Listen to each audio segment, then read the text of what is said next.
오늘 우리가 함께 살펴볼 말씀은 마태복음 6장 9절에서 10절까지의 말씀입니다. 마태복음 6장 9절에서 10절까지의 말씀입니다. 제가 가진 성경은 신약 8페이지에 있습니다. 우리 두 절밖에 안 되니까 함께 한 목소리로, 큰 목소리로 읽어보도록 하겠습니다. 그러므로 너희는 이렇게 기도하라. 하늘에 계신 우리 아버지여, 이름이 거룩히 여김을 받으시오며 나라가 임하시오며 뜻이 하늘에서 이루어진 것 같이 땅에서도 이루어지이다. 아멘. 우리 사랑하는 대길의 가족 여러분, 오늘 이 오후 예배에 함께 모여서 우리가 찬양하고 기도하고 함께 말씀 나눌 수 있어서 너무 기쁩니다. 우리 한번 믿음으로 화답해 볼까요? 우리가 하나님의 말씀을 듣고 이렇게 함께 예배 드리는 것이 큰 기쁨입니다. 함께 따라하겠습니다. 우리가 함께 모여서 하나님의 말씀 듣고 함께 예배 드림이 큰 기쁨입니다. 아멘. 네, 우리 성도님들도 이 예배하는 시간, 또 하나님께 찬양하는 시간, 이 기도하는 시간이 기쁨이 되었으면 합니다. 우리는 오후 예배를 통해서 계속 이 소요리 문답에 대해서 살펴보고 있습니다. 이제 그 마지막에 다가왔습니다. 이 주기도문을 같이 살펴보는 것을 끝으로 우리는 이 긴 소요리 문답을 끝내게 됩니다. 오늘 함께 살펴볼 말씀은 저번 주에 우리가 함께 배워봤던 주기도문의 머릿말 부분 다음에 위치하는 것입니다. 지난주에 우리가 하늘에 계신 아버지여라는 본문을 배웠습니다. 다 기억나시죠? 그래서 본문을 통해서 우리와 하나님과의 관계, 그리고 정말 하나님이 우리를 얼마나 사랑하시는지에 대해서 지난주에 들었던 것 같습니다. 이어서 오늘은 이제 주기도문의 본문의 앞부분, 이 상단부에 해당하는 부분들을 살펴보기를 원합니다. 우리 오늘 아까 전에 함께 읽었던 말씀을 다시 한 번 더 읽어보기를 원하는데요. 숫자가 하나, 둘, 세 개 이렇게 쓰여 있는데 그것도 함께 유심히 보시면서 함께 다시 한 번 읽어보겠습니다. 그러므로 너희는 이렇게 기도하라. 하늘에 계신 우리 아버지여, 이름이 거룩히 여김을 받으시오며 나라가 임하오시며 뜻이 하늘에서 이루어진 것 같이 땅에서도 이루어지이다. 아멘. 우리는 이 주기도문의 이 첫 부분을 살펴보면서 우리가 평소에 기도하는 모습들과 좀 비교를 해볼 필요가 있습니다. 사랑하는 여러분, 우리가 늘상 하고 있던 이 기도들과 이 주기도문의 차이가 보이십니까? 바로 이 순서에서 조금 차이가 나기 시작합니다. 우리는 기도를 하면 하나님 앞에 우리의 있는 마음들을 쏟아내는데 바쁜 것 같습니다. 살아계신 하나님 아버지 하고 이렇게 부르고 나서는 마치 브레이크가 고장난 자동차처럼 그동안 내가 하고 싶었던 말들, 또 내가 원하는 말들을 막 간구하면서 쏟아내기 바쁩니다. 보통 우리는 이렇게 기도하는 것 같습니다. 그러나 오늘 예수님께서 우리의 말씀을 보면서 이 말씀을 주시면서 우리에게 하시는 말씀이 기도에도 이 순서가 있다라고 말씀하십니다. 이름이 거룩히 여김을 받으시오며 나라가 임하시오며 주의 뜻이 땅에서도 이루어지게 해달라고 그 처음에 기도를 해야 된다고 이야기하십니다. 아무리 급한 기도가 있어도 하나님을 위한 기도, 하나님에게 이 집중하는 기도, 그리고 하나님을 만져 마음에 떠올리는 이 기도부터 해야 한다는 것입니다. 그러므로 우리는 이 예수님께서 가르쳐 주신 이 기도를 잘 배워야 할 필요가 있습니다. 우리 주님께서 가르쳐 주신 기도대로 기도할 때 비로소 우리는 아버지여 내 뜻대로 하지 마옵시고 아버지의 뜻대로 하옵소서라는 기도를 우리가 할 수 있게 되는 것입니다. 예수님의 모습을 닮은 제자가 되어갈 수 있는 것입니다. 우리가 이제 이어서 이 첫 번째부터 한번 살펴보기를 원하는데요. 먼저는 이름이 거룩히 여김을 받으시오며 라고 예수님께서 우리에게 가르쳐 주십니다. 소요리 문답에서 이 첫 번째 간구에 대해서 이렇게 이야기합니다. 우리 한번 이 백일문에 대해서 같이 읽어보겠습니다. 이름이 거룩히 여김을 받으시오며 라는 첫 번째 간구에서 우리는 하나님이 자기 자신을 나타내신 모든 것에서 우리와 타인이 그분을 영화롭게 하고 모든 일을 그분의 고유한 영광으로 처리하기를 기도합니다 라고 말합니다. 이걸 좀 쉽게 이야기하면 내가 하는 일, 우리의 하는 일이 하나님의 영광이 되었으면 좋겠다라고 기도하는 것입니다. 그리고 그 주체가 마치 내가 이렇게 기도하는 것처럼 보이지만 하나님께서 처리해 주시고 하나님의 영광이 이 모든 것들을, 이 기도와 나의 삶을 이끌어가 주세요라고 기도하는 것입니다. 그래서 이 처음 간구는 하나님이 만드신 이 세계 가운데 나의 삶과 우리의 삶이 결국에 그 끝이 하나님의 영광이 되는 삶이 되었으면 좋겠습니다 라고 기도하는 것입니다. 예를 들면은 시험을 잘 보게 해주십시오, 내가 부자가 되게 해주세요, 내가 건강하게 해주십시오 라는 이런 기도가 결국에는 하나님의 영광을 위해서 기도해야 올바른 것이라고 이야기하고 있는 것입니다. 우리는 이 첫 번째 간구를 통해서 우리가 정말 오래전에 가장 처음에 배웠던 소요리 문답의 1문의 질문을 다시 한 번 더 생각해 볼 수 있습니다. 우리가 제일 처음 1문에서 무엇을 배웠는지 다 기억하십니까? 네, 좀 기억이 안 나시더라도 한번 들어보면 그걸 배웠지 하고 아실 수 있을 것입니다. 인간의 제1되는 목적에 대해서 배웠습니다. 하나님을 영화롭게 하고 영원토록 그를 즐겁게 하는 것이라고 배웠습니다. 우리를 이 자녀 삼아 주신 그분은 너무 좋으신 분이십니다. 그 좋으신 분이 하나님의 영광을 받기를 바라면서 그 하나님의 영광이 우리를 통해서 드러나길 바라는 마음이 저와 여러분 안에 있는 것이죠. 그래서 우리가 하는 모든 것이 우리의 인생의 최종적이고 정말 그 궁극적인 목표가 하나님의 이름이 높아지는 것에 있다라는 그런 고백이 우리 안에 있어야 합니다.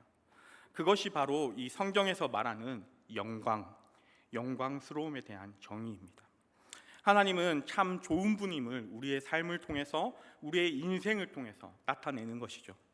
사랑하는 여러분, 그렇기 때문에 오늘 우리의 기도가 이렇게 시작하는 것입니다. 나는 하나님을 참 사랑해.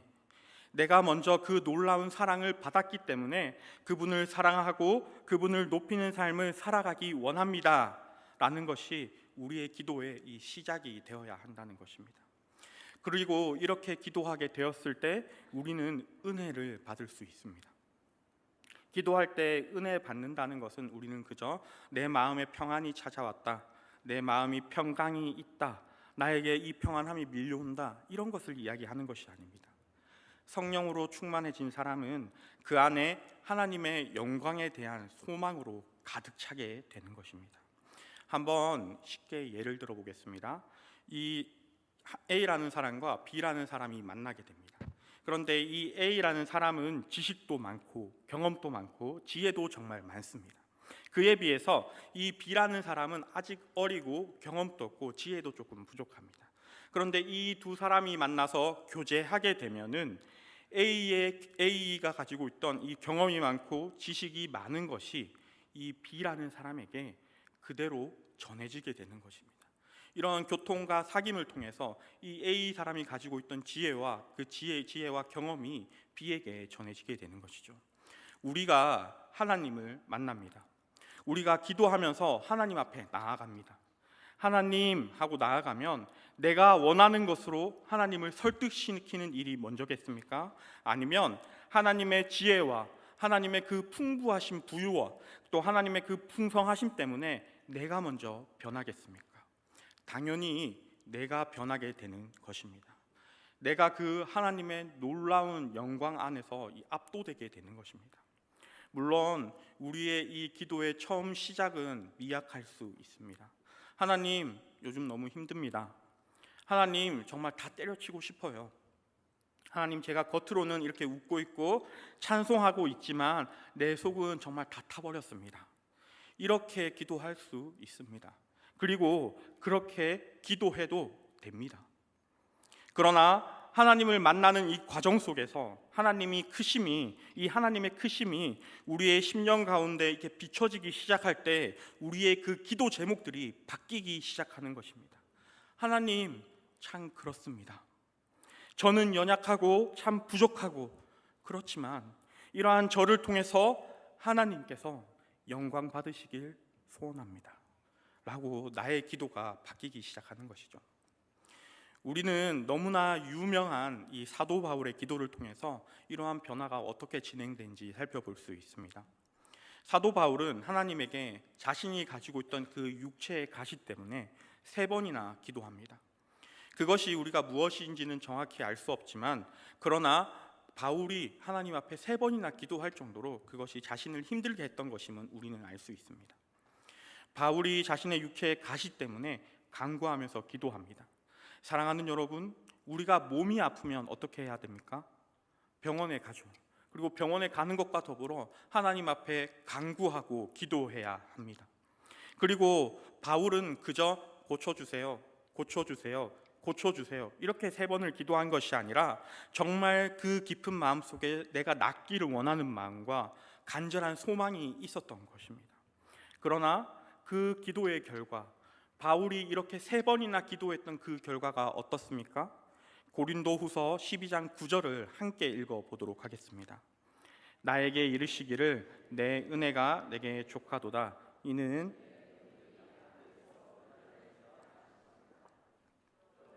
도리어 크게 기뻐함으로 자랑하리니 이는 그리스도의 능력이 내게 머물고 하려 함이니라. 아멘. 기도 가운데 이 바울이 하나님 앞에 3번이나 교통하면서 기도하는 것 가운데 이 하나님과의 교통과 교제가 일어난 것입니다. 기도 가운데 이 하나님의 마음이 바울에게 들려진 것입니다. 나에게 이르는 내 은혜가 너에게 족하다 라는 그 하나님의 음성이 들린 것이죠. 사도 바울이 육체의 가시 때문에 힘들고 어렵다고 간구하니까 하나님께서는 너에게 그것 빼고 내가 충분히 많은 좋은 것들을 너에게 주었다 라고 말씀하시는 것입니다. 그리고 이어서 왜 너에게 이런 아픔을 허락하는지에 대해서도 설명해 주십니다. 하나님은 능력이 약한 너의 몸을 통하여 온전하여진다고 말씀하신 것입니다. 하나님의 역사가 삼손과 같은 그런 근육질의 육체를 통해서 역사하시는 것이 아니라 겉으로 보기에는 참 연약해 보일지 모르고 아파 보일지 모르는 그 몸을 통해서 하나님께서 역사하신다고 그에게 말씀하신 것이죠. 바울은 이 하나님과의 기도를 통해서, 이러한 교통을 통해서, 이러한 은혜를 통해서 하나님에게 깊은 감사와 기쁨을 누릴 수 있었던 것입니다. 사랑하는 우리 대길의 가족 여러분, 저와 여러분도 예수님께서 가르쳐 주신 이 거룩히 여김을 받으시오며 라는 기도를 통하여 하나님을 깊게 만나며 하나님의 영광을 구하는 기도를 드릴 수 있는 그런 거룩한 하나님의 백성이 되길 소망합니다. 2번째 간구는 나라가 임하시오며입니다. 우리는 이 하나님의 나라, 이 나라에 대해서 잘 살펴보아야 합니다.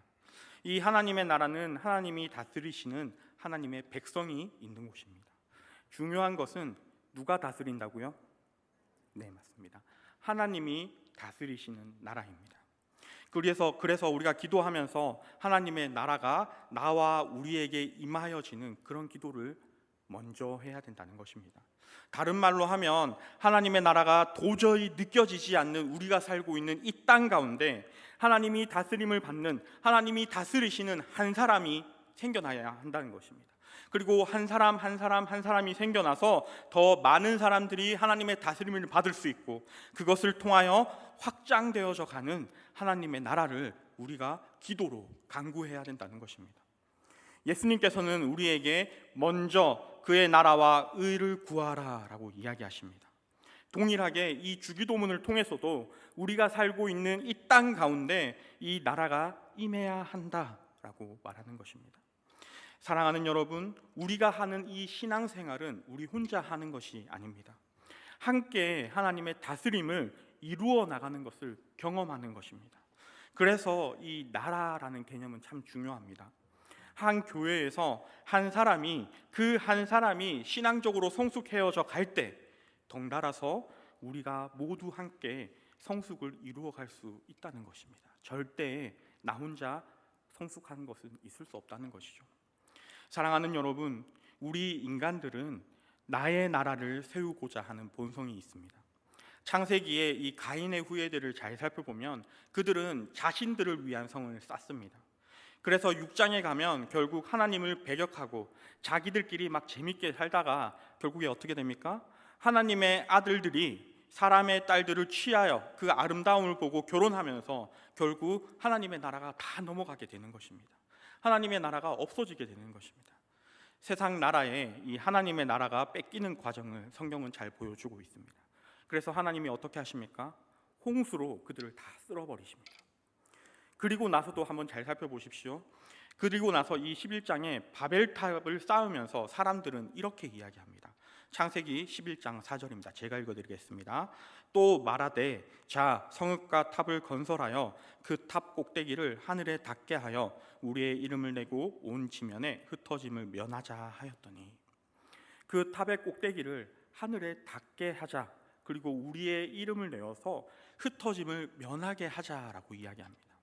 이 창세기 11장은 노아의 홍수 이후에 생긴 일입니다. 이게 무슨 말입니까? 홍수를 대비하자, 이런 말입니다. 다시 말하면 다음에 이런 홍수가 와도 우리가 다 쓸려 나가지 말고 높은 탑을 세워서 우리들을 위한 도시를 건설하자라는 것입니다. 하나님이 홍수로 우리를 멸망시키고자 해도 우리가 멸망당하지 않을 도시를 건설해서 우리 다시는 멸망하지 말자라고 다짐하는 것이죠. 하나님의 나라가 아닌 자기의 나라를, 우리의 나라를 건설하자라고 이야기하는 것입니다. 이렇듯 사람들은 끊임없이 하나님의 나라가 아닌 자기의 나라를 건설하려는 습성이 있습니다. 이러한 자기 나라를 건설하려는 이 세상 가운데 하나님의 나라를 건설하기 위해 창세기 12장에 한 사람으로부터 하나님의 나라가 시작됩니다. 누구입니까? 바로 아브라함입니다. 아브라함이라는 사람을 하나님께서 부르셔서 이 세상의 나라 가운데 하나님의 나라를 건설하게 하십니다. 그래서 이 아브라함을 필두로 해서 아브라함의 아들 이삭, 그리고 이삭의 아들 야곱, 그리고 이 야곱의 다른 이름이 무엇입니까? 이스라엘이죠. 이 이스라엘의 12지파가 형성되고, 그리고 애굽으로 갔다가 애굽을 탈출하면서 모세를 세워서 이 거대한 민족을 이끌고 나와 결국에는 하나님의 나라를 형성하게 됩니다. 사도행전에서 스데반은 이 출애굽하는 이 이스라엘 백성을 향해서 무엇이라고 이야기하냐면요, 광야교회라고 이야기합니다. 사랑하는 여러분, 이것이 저와 여러분이 지금 함께 찬양하고 함께 말씀 듣고 있는 교회라는 것입니다. 하나님의 나라가 이 땅에 임하시는 곳이 우리가 지금 함께 모여서 말씀 누리고 또 하나님을 경배하고 하나님을 찬양하는 이 교회라는 것입니다. 하나님의 통치가 이루어지는 이 나라가, 이 교회가 이 땅에서 이루어지기 위해서 우리가 먼저 기도하고 믿음으로 선포하라는 것입니다. 여러분, 어떻게 하라고 예수님께서 가르치십니까?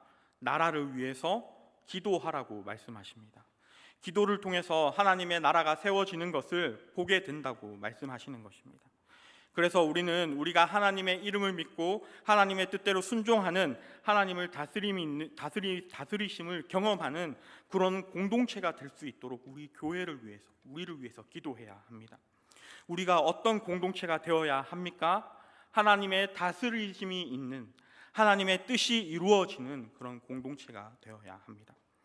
사랑하는 여러분, 그렇기 위해서 우리는 교회를 위해 더 열심히, 또 생각날 때마다 우리의 기도의 제일 처음에 함께 기도해야 한다는 것이죠. 저와 여러분이 함께 이렇게 예수님이 알려주신 기도로 하나님의 나라가 이 땅 가운데 임하시도록, 우리 교회 가운데 임하시도록 간절히 기도할 때 우리는 하나님의 나라를 바라볼 수 있으며 우리 교회 가운데 경험할 수 있는 삶을 살아갈 수 있을 것입니다. 이제 마지막 세 번째 간구는 뜻이 하늘에서 이루어진 것 같이 땅에서도 이루어질 수 있도록 기도해야 된다는 것입니다. 하나님의 뜻이 이루어지는 것은 우리는 한마디로 정의하자면 순종이라고 부를 수 있습니다. 하나님 앞에 순종하기 위해서는 우리가 먼저 하나님의 뜻을 아는 것이 중요합니다. 그러나 사랑하는 여러분, 우리의 힘으로는 하나님의 뜻을 알 수 없습니다. 그래서 우리가 그 뜻을 아는 것에 그치는 것이 아니라 그 뜻을 알아갈 수 있는 힘도 같이 간구해야 된다는 것이죠. 하나님이 우리에게 뜻을 주실 때 우리가 하나님 앞에 기도하면서 우리의 삶이 하나님의 뜻을 향하여 그 방향을 맞추어 나간다는 것입니다. 하나님께서 보여주신 그 뜻에 순종할 수 있는 힘을 얻게 된다는 것입니다. 무엇을 통해서 그렇게 됩니까? 바로 기도를 통해서 그렇게 된다는 것입니다. 하나님께서는 이 기도를 통해서 은혜를 주시기 때문에 우리가 이 기도를 해도 되고 안 해도 되는 것이 아닙니다. 하나님께 기도하면서 하나님의 뜻들이 내 삶을 통해서 이루어져 가는 것을 경험하게 되는 것이기 때문입니다. 우리 같이 백삼문, 소유리 문답의 백삼문의 문답도 한번 같이 읽어보겠습니다. 뜻이 하늘에서 이루어진 것 같이 땅에서도 이루어지이다라는 세 번째 간구에서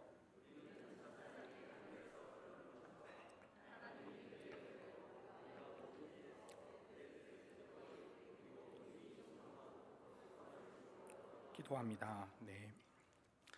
이 답은 이 순종에 대한 좋은 예들을 몇 가지 보여주고 있는데 바로 천사입니다.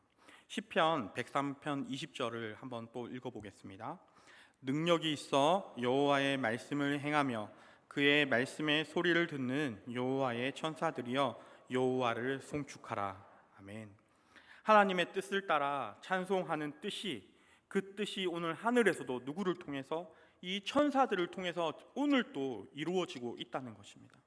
그런 것처럼 이 하늘뿐만 아니라 우리 이 땅에서도 자기의 뜻에 충만한 자들이 돌이켜서 회개하고 하나님의 뜻에 순종하는 역사가 일어나게 해달라고 간구해야 되는 것입니다. 이것이 우리가 해야 하는 기도라는 것입니다. 그렇다면 하나님의 뜻을 어떻게 구해야 합니까? 로마서 12장 2절을 한번 살펴보겠습니다.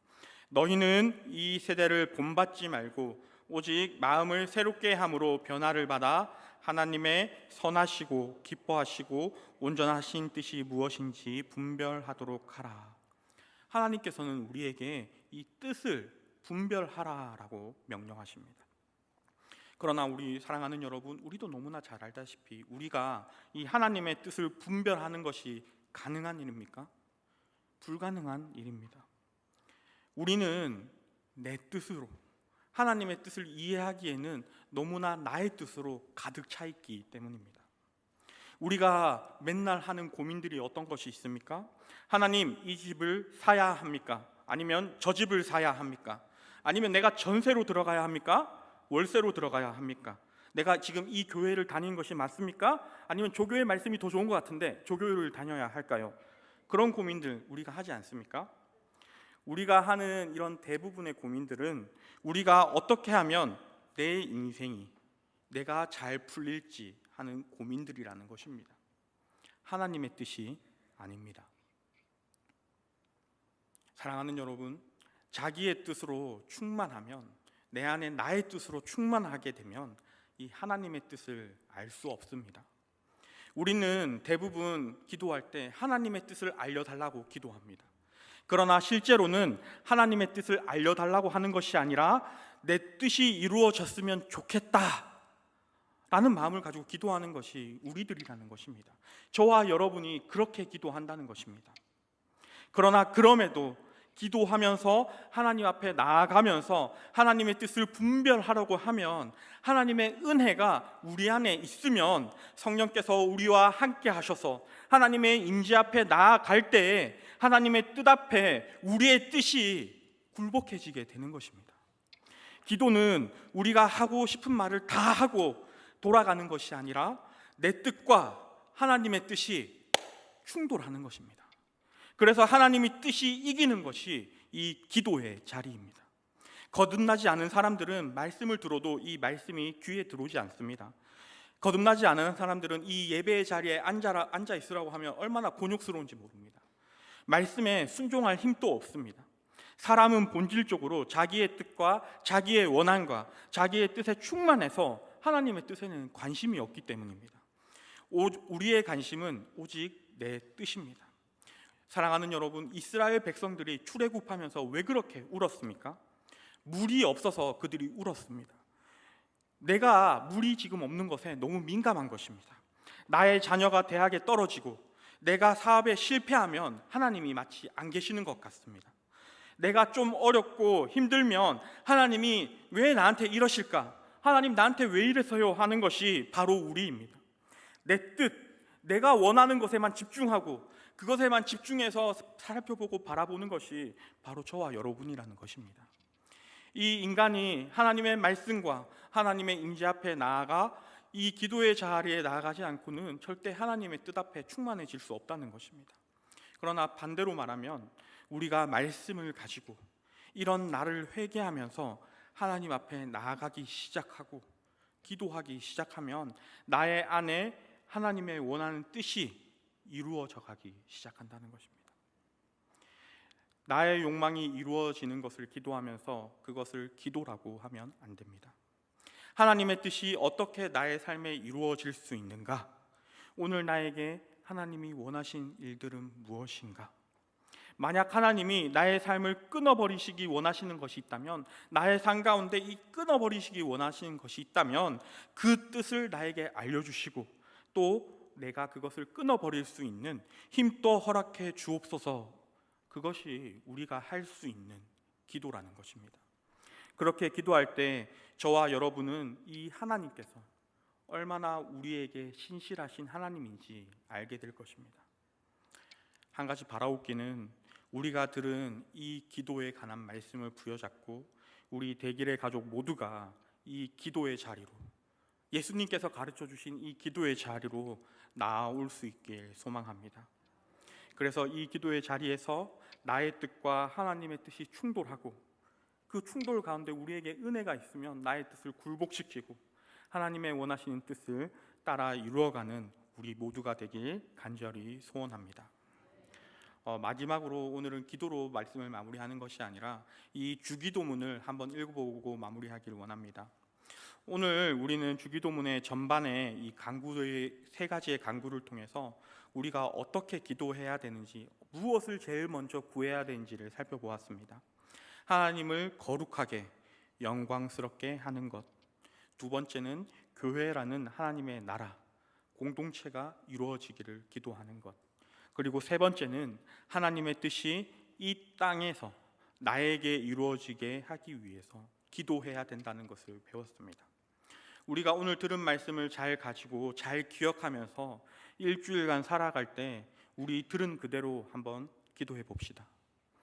일주일간을 살아갈 때 이대로 기도해 봅시다. 그리고 기도를 통해 하나님을 만나서 우리의 가정과 교회와 직장에서 하나님의 나라를 확장시켜가며 나아가는 우리의 대길의 가족들이 되길 모두 소망합니다. 같이 우리가 할 수 있는 최대한의 집중과 또 우리가 들었던 말씀들을 잘 기억하면서 또 낼 수 있는 최대한의 또렷한 목소리로 이 주기도문을 한번 암송하고 말씀을 마치도록 하겠습니다. 같이 주기도문 암송하겠습니다. 하늘에 계신 우리 아버지여, 이름이 거룩히 여김을 받으시오며 나라가 임하시오며 뜻이 하늘에서 이루어진 것 같이 땅에서도 이루어지이다. 오늘 우리에게 일용할 양식을 주시옵고 우리가 우리에게 죄 지은 자를 사하여 준 것 같이 우리의 죄를 사하여 주시옵고 우리를 시험에 들게 하지 마시옵고 다만 악에서 구하시옵소서. 나라와 권세와 영광이 아버지께 영원히 있사옵나이다. 아멘.